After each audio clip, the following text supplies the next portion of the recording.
In my first 4 years of teaching, I have noticed a pretty disturbing trend in the way we professionally develop our teachers.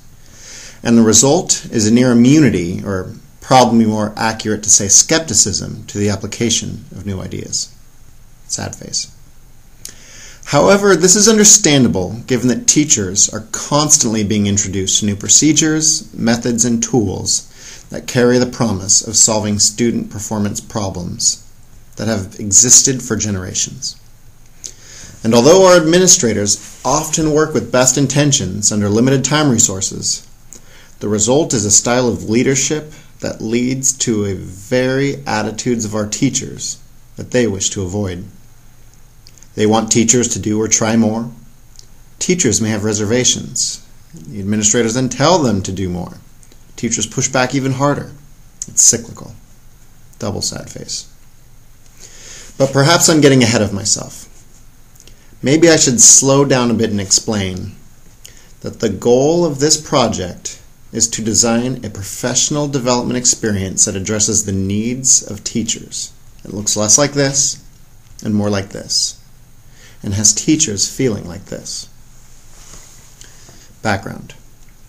It all started with a man named Everett Rogers, who grew up in Iowa during the Depression, and as a young man he was confused by his father, who loved mechanical innovation but had a strong resistance or skepticism to engineered corn seeds that were drought resistant. Why would his father, a smart man, work so hard for crops that didn't grow when neighboring farmers' crops were standing tall?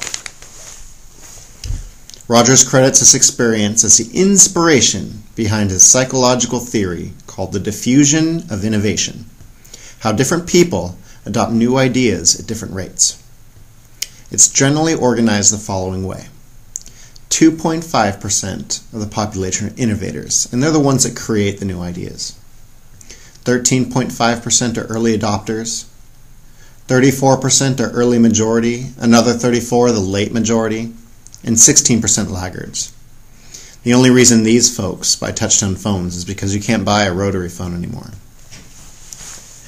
Now, it's fun to poke fun at laggards. However, it's important to realize that we're all laggards, early adopters, late majority. It just depends on the situation and the idea that we're looking at. Now, further examination into Rogers' theory, however, reveals deeper knowledge that's worth sharing now. You see, almost everyone outside of innovators, regardless of where they are on the curve, must go through essential learning steps when adopting new ideas. And the only difference is the pace at which they move through them.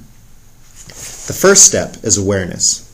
Individual is exposed to new ideas. It could be from media sources, colleagues, or old-fashioned staff development PD. The second is interest. For some reason, the idea becomes interesting. It doesn't necessarily have to start that way.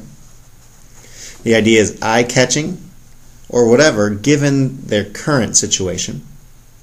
The third is evaluate. An individual forms mental hypotheses or goes through thought experiments in order to predict possible challenges and prepare for how they would act if they were actually faced with them. The fourth is trial. Individual experiments fully with the application of the new idea. However, the only intention is to observe results and inform decisions. Fifth, finally, adoption. When all things are considered, the individual decides to implement the new idea. Now, the interesting thing is, again, everyone must go through this process in order to come to authentic adoption. The only difference is the time it takes for each group. Where early adopters move quickly through evaluation and interest and right into experimenting, the early and late majority, however, tend to evaluate and observe the actual adoption of others before they themselves will even experiment. The point of interest is to consider how rarely teachers get to go through these steps. We're given awareness, teacher workshops or training, no time for generating interest or reflecting evaluation, and move straight into a Nike campaign form of adoption. Now I get it. Administrators want new ideas out there fast, especially good ones. However, if you want the slope of this graph to shift from this to this, the solution may not be this, but instead to work towards something more like this. For more information on this project, including how to be a part of it, please visit callmecoach.blogspot.com. Thank you.